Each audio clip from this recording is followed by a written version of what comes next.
Boron channel and Mr. Genus Labs. We are doing PYQs on aldehyde, ketones and carboxylic acid. So let's start with question number 31 on your screen. The carboxylic functional group COH is present in picric acid, ascorbic acid, barbituric acid, aspirin. So एक basic question.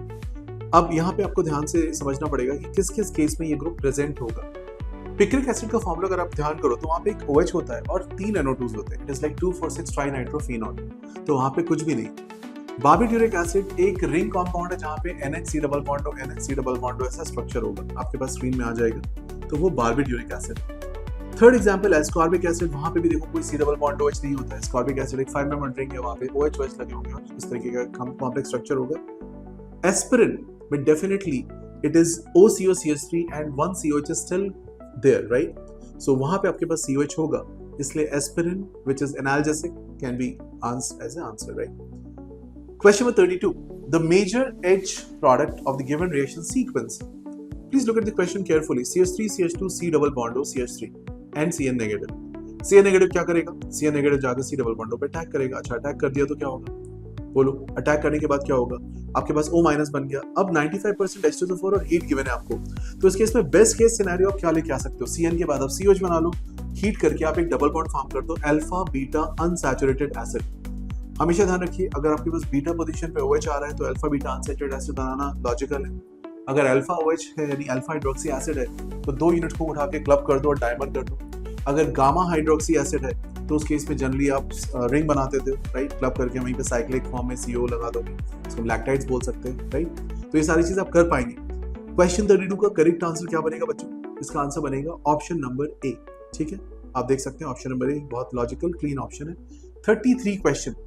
The compound that undergoes decarboxylation most readily under mild condition. यानी इनमें से कौन सा compound carbon dioxide को सबसे पहले release करेगा, आराम से बिल्कुल फटाफट रिलीज कर देगा. तो आपको पता है बीटा कीटो एसिड्स ऐसा कर सकते हैं. बीटा कीटो एसिड ढूंढ के देखो, इसमें पूरे स्ट्रक्चर में कहीं पे दिख रहा है आपको बीटा कीटो एसिड. जहां पे मिल जाए आप उसको इजीली मार्क कर सकते हो. Beta keto acid are very much susceptible, very much prone to decarboxylation. Immediately CO2 release करते सिस्टम से और कीटोन फॉर्म कर देते हैं. So which option we going to mark for this question? Check beta keto acid कहां पे. Option number B को ध्यान से देखिए. COH की बगल वाली पोजीशन पे कार्बन नहीं अल्फा और उसके बगल में C डबल बॉन्ड यानी कि बीटा, और बीटा पे लगा हुआ है कीटो. तो मैं मार्क करूंगा इसका ऑप्शन नंबर B. एग्जाम में टाइम को ज्यादा वेस्ट नहीं करना है. कॉन्सेप्ट्स को जैसे मैं बता रहा हूँ अगर आप वैसे समझना शुरू हो गए तो आपको चीजें दिखना शुरू हो जाएंगी. और इसी का पर्पस है कि जो बच्चे PYQs फॉलो कर रहे हैं उनके स्कोर्स ऑटोमेटिकली इंप्रूव होना शुरू हो चुके हैं. उनके कमेंट्स आते हैं, मैसेजेस आते हैं and they put this term very clearly कि because of PYQs they are improving in their day to day learnings also. So try to understand कि मैं क्वेश्चन को कैसे सॉल्व कर रहा हूँ and deliberately we are not using pen paper ताकि उसमें इतना लंबा लिखने का काम ना हो. वो क्वेश्चन समझो कि उसकी अप्रोच क्या है, कैसे आप दिमाग में क्वेश्चन को सॉल्व कर सकते हो और मार्क कर सकते हो, क्या सोचा जा रहा है इस क्वेश्चन पे. ये सारी चीज आपको यहाँ पे सीखनी, right? That is the learning point and that will improve your learning curve. Question 34. The compound that does not liberate carbon dioxide on treatment with aqueous sodium bicarbonate is J Advanced 2013 का question है. इसको मैंने last video में discuss भी किया हुआ है. कौन सा कंपाउंड NHCO3 के साथ कार्बन डाइऑक्साइड रिलीज करता है? उसकी डेफिनेशन बताई थी मैंने आपको. Anything and everything that is more acidic than H2CO3. लिख लीजिए फिर से.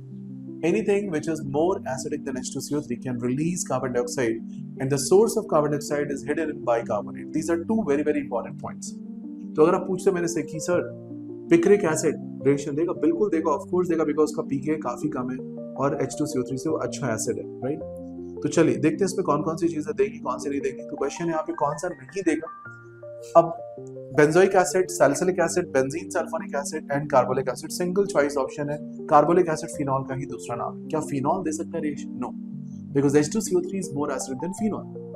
हाँ, बट अगर आप 2,4 डाइनाइट्रोफिनॉल लगा देते हो या 2,4,6 ट्राइनाइट्रोफिनॉल लगा देते हो उसके इसमें डेफिनेटली रिएक्शन होना शुरू हो जाती है. Is that clear? तो आपको ये कॉन्सेप्चुअली समझ में आना चाहिए.